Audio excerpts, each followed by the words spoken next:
Nunca pensé que acabaría contando mi historia como si fuera una advertencia, pero hoy lo hago porque ya no tengo miedo. Me llamo Isabel Rojas, tengo 55 años y llevo 28 de ellos casada con un hombre que, hasta hace poco, creía que lo había perdido todo en un accidente. Daniel, 10 años más joven que yo, atractivo, seductor y, durante mucho tiempo, el centro de mi mundo. Cuando lo conocí, su sonrisa tenía el poder de hacerme olvidar cualquier problema, y su forma de mirarme me hacía sentir especial, única, como si el tiempo solo existiera para nosotros dos. Me enamoré como una adolescente, sin reservas, sin medir consecuencias, creyendo que él también veía en mí algo más que una mujer mayor. Durante años fuimos felices o, al menos, eso creí, porque en aquel entonces no imaginaba que detrás de sus caricias y promesas se escondía un abismo. Nos casamos con ilusión, compartimos sueños, viajamos, reímos, y yo llegué a pensar que aquel amor resistiría cualquier tormenta. Pero estaba equivocada, porque lo que vendría después no era amor, era una trampa. Durante 10 años, mi vida giró por completo alrededor de él. Todo empezó con aquel accidente absurdo en la carretera, del que salió aparentemente con una lesión irreversible que lo dejó en silla de ruedas. Dejé de lado mis planes, mis proyectos, incluso a mi familia, para dedicarme a él sin pensar dos veces. Cada vez que le veía inmóvil, vulnerable, sentía que tenía que ser fuerte por los dos. Y así, sin darme cuenta, pasé de ser su esposa a convertirme en su sombra. Dejé de ser mujer para convertirme en enfermera, asistente, cocinera y soporte económico. Cada día era una rutina agotadora que comenzaba antes del amanecer y terminaba cuando ya no tenía fuerzas ni para llorar. A veces me miraba al espejo y no reconocía a la mujer que me devolvía la mirada, sin maquillaje, sin brillo, sin vida propia. Daniel ya no me decía que me veía bonita ni preguntaba cómo me sentía. Yo solo existía para sostenerle, y él lo aceptaba con total naturalidad. Salía temprano para trabajar, con el corazón encogido y la cabeza llena de listas interminables. Al volver, me esperaba una jornada aún más dura: bañarle con cuidado, vestirle, prepararle la cena, acomodarle las almohadas como le gustaban. No había descanso, no había espacio para mí. Mis fines de semana desaparecieron, mis hobbies se convirtieron en recuerdos borrosos. A veces, incluso me olvidaba de comer, porque todo giraba en torno a su comodidad. Estaba tan consumida que ya casi no recordaba quién había sido antes de todo aquello. Mis amigas dejaron de llamarme, mi madre se resignó a hablarme solo por mensajes, y mi reflejo era el de una mujer cansada, con ojeras y alma rota. Vivía como si estuviera dentro de una niebla espesa que no me dejaba ver más allá del día siguiente. Lo peor es que ni siquiera me quejaba, pensaba que aquello era lo que hacía una buena esposa. Que amar significaba sacrificarse. Como era imposible cuidarle sola y mantener mi empleo, contraté a una joven para ayudarle durante mis horas de trabajo. Se llamaba Clara, tenía 26 años y una actitud servicial que me pareció adecuada desde el principio. Era discreta, puntual, y Daniel no puso ninguna objeción cuando la presenté. Yo misma le entrené en la rutina de cuidados, indicándole paso a paso lo que debía hacer. Por primera vez en años, sentí que podía respirar un poco. Siempre le acompañaba a las consultas médicas, pero últimamente Clara insistía en llevarle cuando yo no podía. Decía que le gustaba ayudar, que no quería molestarme, y Daniel sonreía como si aquello fuera lo más lógico del mundo. A mí me parecía un gesto amable, incluso generoso, así que no discutí. Pensaba que era normal, que ellos habían desarrollado una relación de confianza. En el fondo, yo agradecía tener algo menos que cargar. Aquello me parecía práctico, hasta que algo empezó a inquietarme sin saber exactamente por qué. Había momentos en los que sentía que al llegar a casa algo había cambiado sutilmente en el ambiente, como si hubiera risas apagadas minutos antes de abrir la puerta. Empecé a notar miradas extrañas entre ellos, silencios incómodos, una especie de tensión que no supe cómo nombrar. Pero aún así, no quise pensar mal. Preferí creer que eran imaginaciones mías. En mis vacaciones decidí pedir yo misma la revisión neurológica y llevar a Daniel personalmente. Había algo en mi pecho que no me dejaba tranquila, como un presentimiento persistente. Él intentó convencerme de que no era necesario, que ya estaba todo controlado, pero insistí. Llamé a la clínica, pedí cita y no permití que Clara interfiriera esta vez. Algo en mi interior me decía que había llegado el momento de abrir los ojos. Desde que salimos de casa noté algo extraño, estaba tenso, irritado, como si no quisiera ir. Sus respuestas eran cortantes, evitaba mirarme directamente y sus manos, normalmente tan quietas, apretaban con fuerza los reposabrazos de la silla. Intenté hablarle con calma, pero él solo resoplaba y murmuraba que estaba cansado, que no entendía tanta insistencia. Yo, en silencio, observaba cada gesto, cada movimiento mínimo. Sabía que algo no encajaba. Llegamos a la consulta y el médico nos recibió con su gesto serio habitual. Era un hombre meticuloso, reservado, de pocas palabras pero de mirada profunda. Daniel fingió serenidad, pero no podía disimular del todo la tensión en su mandíbula. El ambiente era denso, como si el aire pesara más de lo normal. Me senté frente al doctor con el corazón latiendo en los oídos, mientras Daniel, de repente, pidió ir al baño con un tono casi forzado. En cuanto salió por la puerta, el neurólogo cerró lentamente, giró la llave sin decir nada y luego me miró con una expresión que me heló la sangre. Sus ojos ya no eran fríos ni profesionales, estaban cargados de una preocupación contenida, como si llevara tiempo esperando este momento. Se inclinó ligeramente hacia adelante, bajó la voz y pronunció una frase que no entendí al principio. «Señora Rojas, su marido no tiene ninguna lesión», murmuró como si temiera que alguien pudiera oírle desde fuera. Me quedé paralizada, intentando procesar lo que acababa de escuchar. El silencio que siguió fue irreal, como si el tiempo se hubiera detenido. El médico se pasó una mano por la frente, visiblemente tenso, y añadió: «Durante años los análisis han sido normales. No entiendo por qué insiste en fingir una discapacidad». Mi mente se llenó de imágenes, los baños, las noches sin dormir, los turnos dobles para pagar tratamientos, las lágrimas silenciosas. Era como si alguien estuviera arrancándome de una realidad que había asumido como verdad absoluta.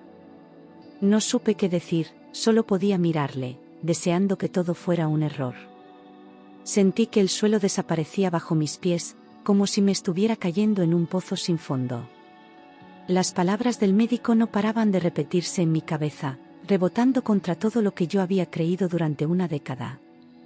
No podía ser cierto, no podía ser posible. ¿Acaso me había inventado todo el dolor?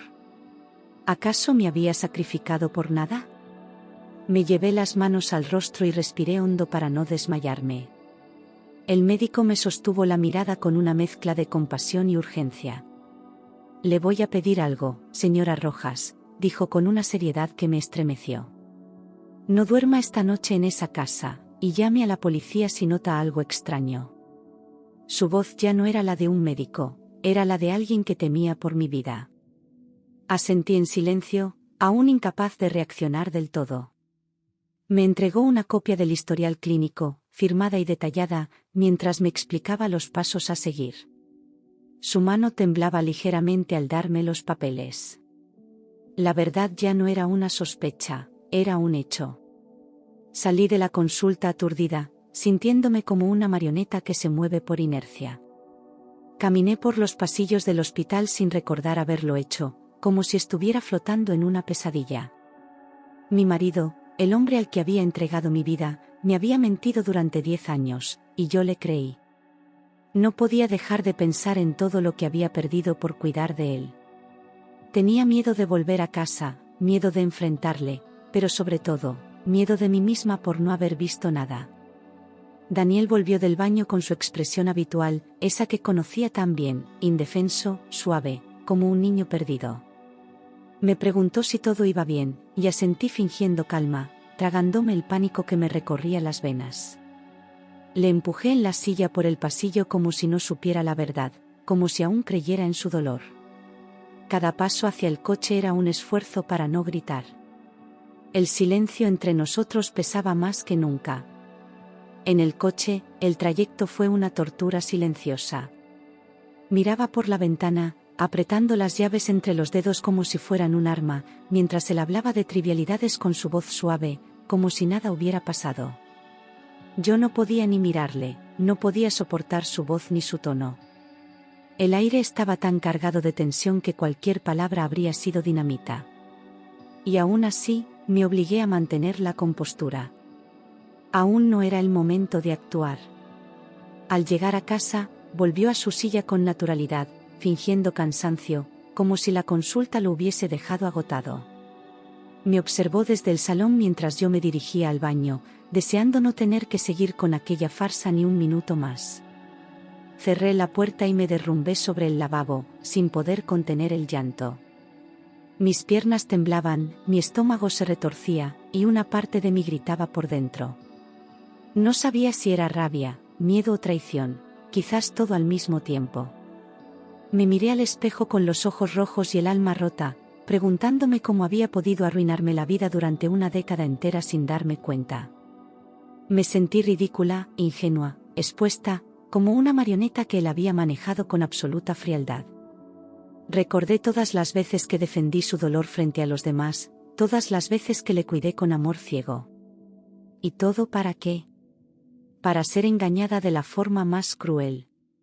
Algo en mí se rompió en ese instante. Decidí seguir el consejo del médico, necesitaba pruebas. Ya no bastaba con saber la verdad, tenía que demostrarla, atraparlo en su mentira. Tenía que verlo con mis propios ojos, grabarlo, enfrentarlo sin que pudiera negarlo. Si quería justicia, tenía que actuar con inteligencia. Fui al salón, fingí normalidad, y mientras él dormía la siesta, coloqué una pequeña cámara oculta detrás de unos libros en la estantería. Era mi primer paso hacia la libertad. Al día siguiente le dije a Daniel que mis vacaciones se habían acabado y que volvería al trabajo antes de lo previsto. Fingí cansancio, frustración por no haber descansado lo suficiente, y él me miró con esa expresión neutral que ya no sabía si era indiferencia o cálculo. Clara, en cambio, sonrió de una forma que me pareció demasiado entusiasta, como si celebrara algo en silencio. Me tragué la incomodidad y seguí con la rutina como si no sospechara nada. Todo estaba listo para descubrir la verdad. La cuidadora sonrió demasiado al escuchar eso, y aquello me encendió por dentro como una alarma que no dejaba de sonar. Nunca había visto esa chispa en sus ojos, esa pequeña chispa de triunfo. Me preguntó si volvería tarde, y cuando dije que sí, su sonrisa se amplificó apenas un segundo. Disimulé como pude, pero por dentro sentía que algo muy sucio estaba a punto de revelarse. Aquel día no fui a trabajar, me escondí a pocas calles, con el móvil en la mano. Salí de casa, pero aparqué a unas calles y seguí todo desde el móvil. Tenía las manos frías y el corazón desbocado, como si estuviera a punto de lanzarme al vacío. Abrí la aplicación de la cámara y me quedé mirando la imagen fija del salón, donde todo parecía tranquilo. Durante un rato no ocurrió nada, y llegué a pensar que me había equivocado. Pero entonces la pantalla se movió y todo cambió. Lo que vi me dejó sin aire. Una hora después, vi lo imposible sucediendo ante mis ojos. Daniel, ese hombre que había jurado no poder mover las piernas, se levantó con absoluta normalidad. Sin esfuerzo, sin titubeos, como quien lleva haciéndolo toda la vida. Caminó por la sala con paso firme, como si jamás hubiera conocido una silla de ruedas. La rabia me subió desde el estómago hasta los ojos. Toda mi vida acababa de volverse mentira. Daniel se levantó de la silla, como si jamás hubiera tenido ninguna limitación. Sus movimientos eran tan naturales que me dolía haber creído cada gesto de dolor fingido. No había dudas, no había excusas posibles. La farsa había terminado, y la verdad era más cruel de lo que jamás hubiera imaginado. Apreté los dientes mientras seguía viendo en directo cómo destruía, con cada paso, todos los años que le había entregado. Caminó hasta la cocina, abrió la nevera y bebió agua directamente de la botella. Lo hizo con desgana, con esa costumbre propia de quien lleva años repitiendo el mismo gesto. En ese momento me di cuenta de que no era una traición impulsiva, sino algo planeado, ensayado, ejecutado con absoluta frialdad. No era un error, era una estrategia. Todo estaba calculado, y yo había sido la pieza principal de su juego. Los ojos se me llenaron de lágrimas, pero no de tristeza, sino de rabia. No por lo que vi, sino por lo que significaba, 10 años perdidos, sacrificados por un hombre que me había usado como si fuera una sirvienta. Sentí que me ardían las mejillas, que no podía respirar, que necesitaba gritar pero no tenía a quién. Seguí mirando la pantalla como si fuera una película de horror donde la víctima era yo. Quise no creerlo, pero era real. La cuidadora entró en el salón riéndose y dijo, ¿ha vuelto a picar? Esa frase fue un puñal directo al corazón. Hablaban de mí como si fuera una tonta, como si todo esto les divirtiera. Su voz sonaba ligera, como quien comenta algo cotidiano, y eso fue lo que más me hirió. Ya no solo era una traición física, sino también emocional, moral, humana. Habían convertido mi dolor en su broma privada. Él respondió, mientras trabaje para mantener la casa, estamos hechos. Aquella frase me destrozó por dentro. No solo me había engañado, sino que lo hacía con arrogancia, con desprecio, como si yo fuera una máquina de trabajar sin derecho a dudar. Ya no había ni rastro del hombre que una vez me juró amor eterno. Solo quedaba un manipulador que disfrutaba viéndome arrastrarme por él. La humillación era insoportable. Estuve a punto de estrellar el móvil contra el suelo, pero me contuve con todas mis fuerzas. Necesitaba mantener la cabeza fría, no actuar por impulso. Aún no era el momento de vengarme, tenía que asegurarme de que todo quedara grabado, documentado, innegable. Me sequé las lágrimas y volví a mirar la pantalla con más determinación que miedo. Si querían jugar conmigo, iban a arrepentirse. Y esta vez, sería yo quien llevara las riendas. Empezaron a besarse en el sofá donde yo tantas veces había llorado de agotamiento, y esa imagen me atravesó como un golpe seco en el pecho. Ver sus manos recorriéndose con naturalidad, como si aquello llevara ocurriendo meses, me hizo comprender que yo había vivido engañada incluso más de lo que imaginaba. El sofá que había limpiado, donde me había quedado dormida después de atenderle, ahora era el escenario de su traición. Sentí un vértigo brutal, como si el mundo se inclinara bajo mis pies. Aquello ya no era solo infidelidad, era crueldad pura. Sentí un asco tan profundo que tuve que salir del coche para respirar, apoyando las manos en el capó mientras luchaba por no desmoronarme. El aire frío me golpeó el rostro, pero no fue suficiente para ordenar mis pensamientos. Mi cuerpo temblaba entre rabia y náuseas, y por un instante temí vomitar allí mismo. Me pregunté cómo había podido no ver lo evidente, cómo habían sido capaces de reírse de mí con tanta facilidad. Volví al coche, decidida a mirar cada segundo de la grabación. Cuando volví a ver la grabación, escuché algo aún peor, algo que me heló la sangre. Tras los besos, Clara se inclinó hacia él y preguntó, con una voz demasiado tranquila, ¿qué harían si yo descubría la verdad? Esa sola frase abrió una puerta oscura en mi mente, una que llevaba demasiado tiempo ignorando. No era solo una amante ocasional, era cómplice. Me acerqué más a la pantalla, temiendo y deseando saber al mismo tiempo qué vendría después. Si llega a enterarse de todo, ya sabes lo que tienes que hacer, dijo la cuidadora, con una frialdad que no le había conocido jamás. Sus palabras no dejaban lugar a interpretaciones, había un plan, había intenciones, y yo estaba en medio. La naturalidad con la que lo dijo me hizo pensar que no era la primera vez que hablaban de ello. Aquello ya no era solo manipulación emocional, era peligro real. Por primera vez en mucho tiempo, sentí miedo físico. Es débil. Siempre lo ha sido, respondió él con desprecio, como si yo fuera un objeto roto que ya no servía más que para trabajar y callar. Su voz sonaba distinta, más seca, más cruel de lo que jamás le había escuchado. Esa frase me rompió en un lugar profundo y silencioso, un lugar del que no sabía si alguna vez me recuperaría. Ver al hombre por quien di mi vida hablar así de mí fue como ver a un desconocido habitando su cuerpo. Ya no quedaba nada del Daniel que yo había amado. Algo dentro de mi pecho se rompió para siempre, como si una cuerda tensa hubiera cedido al fin tras años de desgaste. No lloré, no grité, no temblé, me quedé quieta, completamente quieta, como si una versión nueva de mí acabara de nacer en ese instante. Sentí una claridad brutal, una lucidez que me atravesó de golpe. Si él creía que yo era débil, iba a demostrarle lo contrario. Aquella frase, tan venenosa, se convirtió en mi motor. Decidí buscar más información, sabía que había algo mucho más oscuro detrás, algo que no había visto durante todos esos años. No bastaba con la grabación, necesitaba entender la magnitud de la mentira, saber hasta dónde llegaba el engaño. Entré en casa con pasos suaves, aprovechando que nadie sospechaba nada. Mi corazón latía despacio, con una calma extraña. Era la calma de quien está a punto de destapar un infierno. Registré su despacho, ese que nunca me dejaba tocar, donde siempre decía que guardaba documentación privada del trabajo.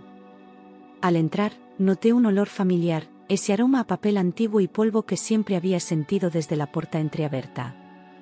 Abrí cajones, carpetas, cajas metálicas, buscando sin saber exactamente qué. Y cuanto más exploraba, más evidente se volvía que Daniel tenía demasiadas cosas escondidas. No era un descuido, era una vida paralela. Encontré papeles antiguos e informes médicos que demostraban que siempre había estado sano, completamente sano, año tras año. Había resultados, diagnósticos y firmas que nunca me mostró, escondidos con un cuidado meticuloso. Todos aquellos documentos desmontaban una década de lágrimas, noches en vela y sacrificios. Era como si cada hoja gritase que yo había sido estafada emocionalmente. Las manos me temblaron al sostenerlos, pero no solté ninguno. También descubrí grabaciones de audio escondidas en el ordenador, archivos ocultos en carpetas camufladas con nombres irrelevantes. Puse auriculares y comencé a escuchar una tras otra, cada una más perturbadora que la anterior. Eran conversaciones entre él y Clara, risas, planes, comentarios sobre mí que me hacían encoger el estómago. No quedaba espacio para duda. Todo era premeditado. Todo. Yo había vivido con un enemigo en mi propia casa. En una de ellas, Daniel decía a la cuidadora que quería mantenerme dependiente y sumisa, como si mi voluntad fuera un estorbo que debía neutralizar. Su tono era frío, técnico, como quien diseña un mecanismo y no habla de un ser humano. Explicaba cómo el control emocional era más efectivo que cualquier encierro físico, cómo mi culpa sería su mejor herramienta. Cada palabra me desnudaba emocionalmente, exponiendo lo que él había hecho con una precisión monstruosa. Ya no era dolor, era horror puro. En otra hablaba con una amiga de ella sobre mis cuentas bancarias, describiendo con detalle cuánto ganaba, qué gastos tenía y cuánto podrían sacar sin levantar sospechas. Se reían de mi orden, de cómo llevaba los pagos, de lo fácil que era desviarlo todo sin que la idiota se enterase. Aquello no era solo traición sentimental, era un robo minucioso, disfrazado de necesidad. Me trataban como una cartera con patas, como una burla constante. Cada segundo de esas grabaciones me quitaba años de vida. Planeaba controlarlo todo, incluso aislarme de mi familia y mis amigos, como si cortar mis lazos afectivos fuera parte esencial del plan. En un audio, él decía que mientras yo no tuviera a nadie más, siempre volvería a él, por necesidad o por costumbre. Lo había hecho paso a paso, comentarios sutiles, enfrentamientos provocados, silencios impuestos. Pensé en las llamadas que nunca devolví, en las visitas que rechacé, creyendo que lo hacía por amor.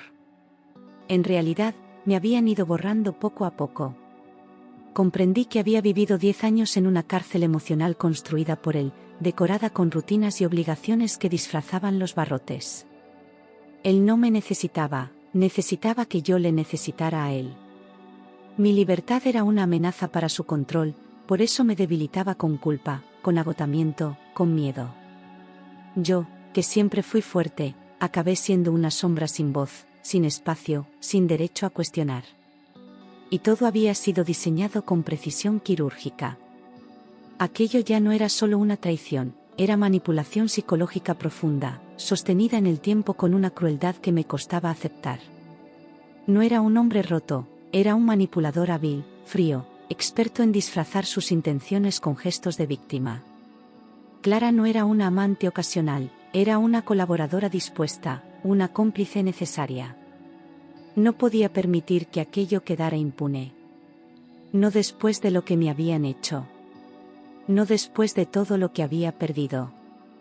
Respiré hondo y empecé a preparar mi venganza silenciosa, sin lágrimas ni histerias, con la cabeza fría y el corazón ardiendo. Ya no se trataba de salvarme, sino de que ellos pagaran cada segundo de sufrimiento. No podía borrar el pasado, pero podía recuperar mi dignidad, paso a paso. Fui haciendo una lista, anotando cada prueba, cada archivo, cada conversación. Mi miedo se transformó en precisión. Mi dolor, en estrategia. Copié todos los audios, vídeos, informes médicos y conversaciones, creando carpetas separadas, con fechas y nombres, como si armara el expediente de un juicio. Usé una memoria externa y una copia de seguridad online, por si algo salía mal. Cada vez que guardaba un nuevo archivo, sentía una chispa de poder encenderse dentro de mí. Ya no era la víctima perdida en el baño, llorando frente al espejo. Era otra mujer. Y no pensaba parar hasta verles caer. Grabé una nueva consulta con el médico explicando toda la farsa, esta vez con su consentimiento, para que su testimonio quedara documentado. Él sabía lo que había en juego y accedió sin dudar, detallando todo lo que había observado durante los años. Su voz era clara, directa, sin adornos. Su marido ha fingido una discapacidad durante más de una década. Y usted ha sido su víctima. Esa grabación era mi espada. Ya no había espacio para el silencio. Reuní mensajes antiguos de la cuidadora insinuando su participación, pequeñas frases que en su momento no me parecieron importantes. No te preocupes, yo me encargo de distraerla, tú solo hazte el débil, que lo demás va rodado. Empecé a ver lo que antes no quería ver, su seguridad, su descaro, su complicidad evidente. Todo encajaba como un puzzle retorcido que llevaba años delante de mí. Y esta vez, no pensaba mirar hacia otro lado. Esperé el momento perfecto, manteniéndome fría por fuera y ardiendo por dentro, repasando cada detalle una y otra vez. Me aseguré de que nada quedara al azar, de que todas las copias estuvieran protegidas y listas para ser entregadas. No les iba a dar oportunidad de negarlo, de manipularlo, de borrarlo. Esta vez, el guión lo escribía yo. Y el final, aunque aún no había llegado, ya estaba decidido. Cuando tuve todo preparado, llamé a Daniel y a la cuidadora al salón, usando el mismo tono neutro que había usado durante años. Les dije que necesitaba hablar con ambos, sin dar pistas, sin mostrar emociones. Se miraron con una chispa de inquietud, pero aún no sabían lo que les esperaba. Me senté frente a ellos, respiré hondo y pulsé el mando del televisor, donde ya estaba cargado el vídeo. El silencio se hizo espeso, como la calma que precede a una tormenta. Puse el vídeo de él levantándose y andando, justo delante de ellos, en pantalla completa, sin cortes, sin comentarios. Clara se quedó paralizada, con la mandíbula tensa, intentando encontrar una excusa. Daniel palideció, como si el suelo se abriera bajo sus pies, y ni siquiera miraba la pantalla. La imagen era clara, definitiva, imposible de negar. Allí estaba, caminando como si nada, destruyendo con cada paso su mentira. La cuidadora palideció, Daniel se quedó sin palabras, incapaz de reaccionar, como si no supiera qué papel interpretar ahora. Durante segundos eternos, nadie dijo nada. Solo el sonido de su voz en la grabación, riéndose, confesando, delatándose. Vi el terror en sus ojos y supe que lo entendían, ya no tenían control. Por primera vez en muchos años, era yo quien mandaba en esa sala. Durante 10 años, destrozaste mi vida, susurré con una voz que ni yo reconocía, firme, grave, cargada de todo lo que nunca dije. Ya no hablaba la esposa rota, hablaba la mujer que había despertado de una pesadilla larguísima. Daniel intentó balbucear una excusa, pero le interrumpí alzando la mano. No me debes una explicación. Me debes una vida entera. Y por primera vez, vi miedo real en sus ojos. Llamé a la policía delante de ellos, ya no había nada que ocultar, ni que temer, mientras mantenía la mirada fija en Daniel, como si de ese modo sellara su sentencia. Clara rompió a llorar, suplicando que no lo hiciera, que no sabía que era para tanto. Daniel enmudeció, sabiendo que cada intento de defensa solo le hundiría más. Di mi nombre completo, la dirección y el motivo exacto de la denuncia. Había esperado ese momento durante años, y no iba a temblar. Las autoridades llegaron y se llevaron a ambos esposados por fraude, abuso psicológico y desgaste emocional. Yo entregué las pruebas en una carpeta organizada, con fechas, nombres, audios y vídeos. Los agentes no necesitaban más que ver el primer minuto para entender que aquello no era un simple conflicto de pareja. Clara gritaba, Daniel bajaba la cabeza. Y yo me quedé de pie, firme, viendo cómo se cerraba la puerta con ellos dentro. El médico declaró y confirmó absolutamente todo, desde los primeros informes hasta la última consulta grabada. No dudó, no titubeó, no suavizó nada. Dijo con claridad que Daniel no tenía ninguna lesión neurológica, y que durante años ocultó esa verdad a su familia. Su testimonio fue la piedra final en el muro de pruebas. Nadie podía salvarles ya. La justicia tenía todo lo necesario. Pedí el divorcio ese mismo día, con todas las pruebas adjuntas, sin mediar una sola palabra más con él. No quería explicaciones, disculpas ni acuerdos. Solo la libertad, la limpieza de cerrar una puerta para siempre. Lo hice con la misma frialdad con la que él diseñó su mentira. Cuando firmé el documento, sentí que una cadena invisible caía de mis hombros. La justicia fue rápida, por primera vez sentí que el mundo estaba de mi lado. En pocas semanas se dictó la sentencia, culpables los dos, con penas que incluían prisión, indemnización y alejamiento inmediato. No era venganza, era reparación. Una forma de decirme a mí misma que no estaba loca, que todo lo que viví fue real. Y sobre todo, que había sobrevivido. Empecé a empaquetar mis cosas y dejé aquella casa que solo me había traído sufrimiento, sin mirar atrás, sin un solo objeto que me recordara a él. Cada caja que llenaba era una forma de cerrar una herida, de recuperar un trozo de mí que había perdido. No me llevé fotos, ni recuerdos, ni promesas rotas, solo lo necesario para empezar de nuevo. Me marché en silencio, sin despedidas, como quien escapa de una prisión. La libertad no hacía ruido, pero se sentía como un grito interior. Me mudé a otra ciudad, donde nadie conocía mi historia, donde podía caminar por la calle sin sentir miradas que juzgaran o que compadecieran. Elegí un lugar pequeño, tranquilo, lejos del pasado, con calles nuevas y rostros desconocidos. Nadie me preguntaba qué había sido de mi vida, y eso era un alivio inmenso. Por primera vez, no tenía que explicar nada a nadie. Era solo yo, y eso era suficiente. Compré un pequeño piso y empecé de cero, sin lujos pero con cada rincón elegido por mí, para mí. Pinté las paredes con colores cálidos, llené las estanterías con libros, puse música sin miedo a molestar. Cocinaba lo que me apetecía, dormía cuando quería, y cada gesto cotidiano se volvió un acto de recuperación. No necesitaba más que eso: paz, autonomía, silencio sin tensión. Mi hogar era, al fin, mío. Por primera vez en muchos años, dormí sin miedo, sin culpa, sin cadenas invisibles. Nadie me vigilaba, nadie controlaba mis horarios ni mis llamadas. Cerraba los ojos y el único sonido era el de mi respiración tranquila. Me despertaba sin sobresaltos, sin tener que correr para atender a nadie, sin sentirme culpable por existir. Era un tipo de descanso que no recordaba haber sentido jamás. Como si mi cuerpo también comenzara a perdonarse. Hoy vivo tranquila, libre, y decidida a no permitir que nadie vuelva a robarme mi voz, mi fuerza ni mi vida. Aprendí que la bondad no debe confundirse con entrega ciega, que el amor no exige desaparecer para cuidar al otro. Soy la misma mujer que creyó, que cayó, que se arrastró por amor, pero también soy la que se levantó. Y esa versión mía ya no se calla, ya no cede, ya no teme. Porque ahora sé lo que valgo, aunque me haya costado 10 años recordarlo. No fue fácil reconstruirme. Hubo días en los que dudaba de todo, incluso de mi propia capacidad para seguir adelante.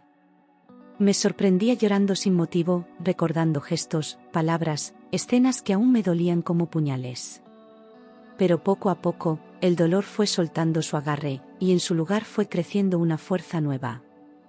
No era la misma de antes, era una versión más sabia, más cautelosa, pero también más poderosa de mí misma. Volví a terapia, esta vez no para salvar un matrimonio, sino para salvarme a mí.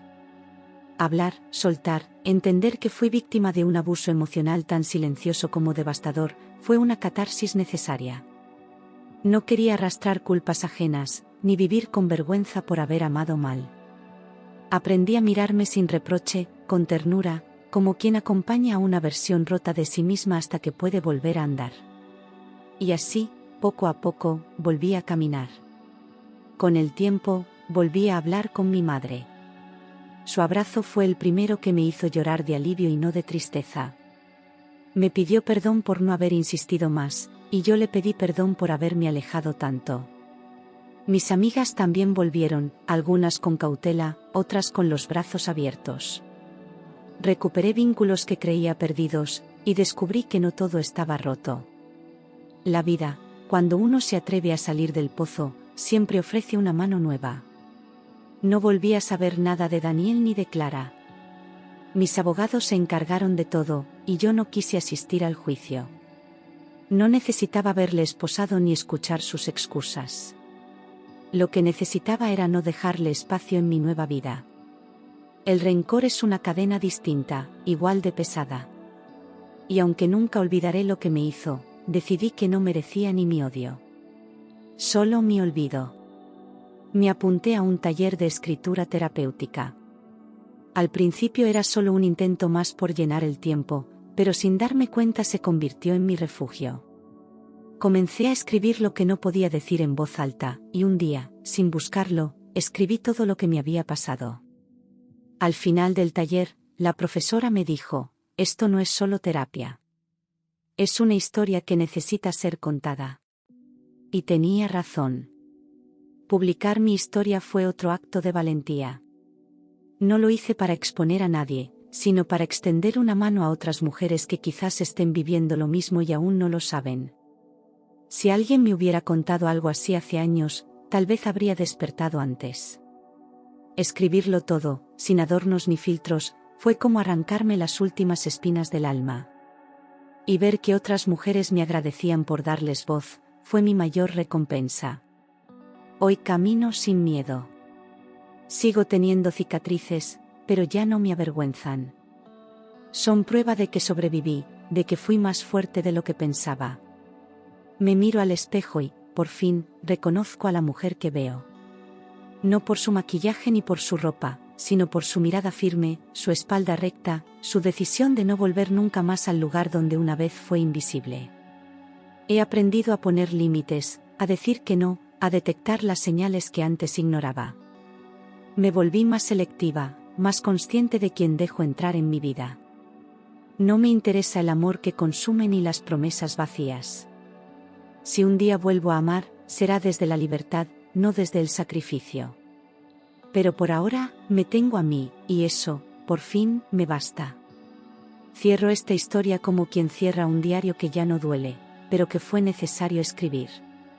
No para quedarme en el pasado, sino para dejar constancia de que salí de él. Nadie me salvó. Me salvé yo. Y ese es el mayor logro de mi vida. Si tú que lees esto sientes que no puedes más, créeme, sí puedes. Solo necesitas decidir que mereces algo mejor. ¿Por qué lo mereces? Porque nadie nació para vivir de rodillas, ni para ser invisible, ni para cargar con culpas que no le corresponden. Yo tardé años en entenderlo, pero tú no tienes que esperar tanto. Levántate. Aunque sea temblando, aunque duela. La libertad empieza con un paso. El resto, llegará solo. Como me llegó a mí. A veces aún despierto en mitad de la noche, confundida, pensando que todo sigue igual, pero entonces miro a mi alrededor y recuerdo que soy libre.